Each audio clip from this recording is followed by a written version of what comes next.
Hi friends, welcome to my channel.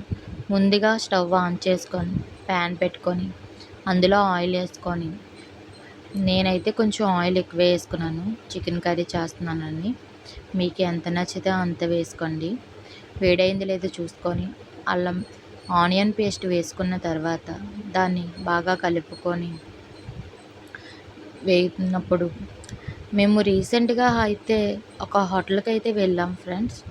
అక్కడైతే ఒక family వచ్చి బిర్యానీ అది ఆర్డర్ పెట్టుకొని తినేశారు. పచ్చిమిర్చి అది వేసుకొని బాగా కలుపుకొని, అయితే ఏమైందంటే ఆ హోటల్కి వచ్చిన వారు ఆ కౌంటర్ చూసుకున్న టేబుల్ అతనేమో పక్క కౌంటర్ చూద్దామని వెళ్ళేలోపు వీళ్ళు బయటికి వెళ్ళిపోయారు. బయటికి వెళ్ళిపోతే అతను పాపం ఆ డబ్బులు అతని మీద వేస్తారంట. అతను చాలా బాధపడ్డాడు. రోజంతా కష్టపడిందంట, ఆ నిమిషంలో పోయేసరికి అతను కళ్ళ నీళ్ళు తిప్పుకున్నారు ఫ్రెండ్స్. ఇలాంటి వాళ్ళు కూడా ఉంటారని నాకు ఆ రోజే తెలిసింది. కరివేపాకు వేసుకొని అల్లం పేస్ట్ వేసుకొని బాగా కలుపుకొని, అల్లం వేగుతుందో లేనిది మనకు ఆటోమేటిక్గా తెలిసిపోతుంది. గిన్నెకి అంటుకోగానే అల్లం వేగిపోయిందని అనిపిస్తుంది. అది వేగిపోగానే మనం ముందుగా సిద్ధం చేసుకున్న టమాటా ప్యూరీ అందులో వేసుకొని బాగా కలుపుకున్న తర్వాత అది వేగుతుంది లేనిది తెలిసిపోతుంది.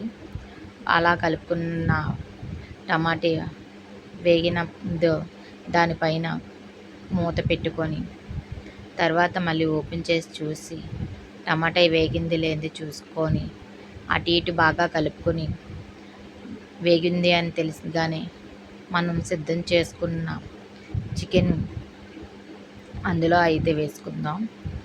చికెన్ వేసుకొని ఆ చికెన్ని మనం బాగా కలుపుకుందాం ఫ్రెండ్స్. చికెన్ బాగా కలుపుకొని దాని స్టవ్ అయితే సిమ్లో పెట్టుకొని చికెన్ బాగా కలుపుకొని దాని మీద మూత పెట్టుకొని ఒక 2 మినిట్స్ ఉంచుకున్న తర్వాత ఓపెన్ చేసి చూస్తే మనకి ఈ విధంగా కనిపిస్తుంది. ఆ చికెన్ని మరొకసారి కలుపుకొని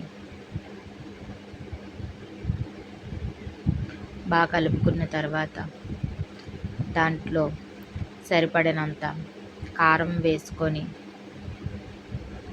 మీకు ఎంత కారం కావాలంటే అంత కారం వేసుకోండి ఫ్రెండ్స్.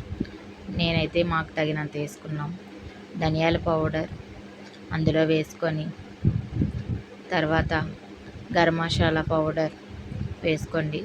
గరం మసాలా పౌడర్ అయితే మాది లాస్ట్కి వచ్చింది, అందువల్ల రాలేదు సరిగా వచ్చింది. గరం మసాలా వేసుకున్న తర్వాత కలుపుకొని మనం టమాటా ప్యూరీ చేసుకున్న తర్వాత మిక్సీకి నీళ్ళు ఉంటాయి కదా, ఆ నీళ్ళు అయితే నేను వేసాను ఫ్రెండ్స్. దాని అంతటినీ బాగా కలుపుకొని కొంతసేపు అలా ఉంచి తర్వాత తగినన్ని వాటర్ వేసుకొని బాగా కలుపుకొని దాంట్లోకి సరిపడంత ఉప్పు వేసాను. నేనైతే కల్లుప్పు వాడతాను.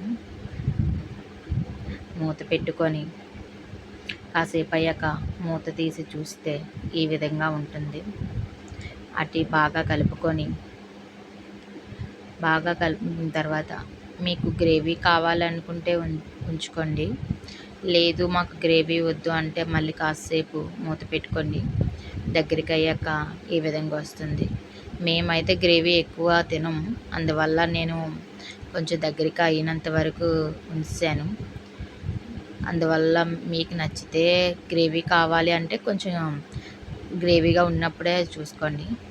ఫైనల్గా అయితే కొత్తిమీర పుదీనా వేసాను ఫ్రెండ్స్.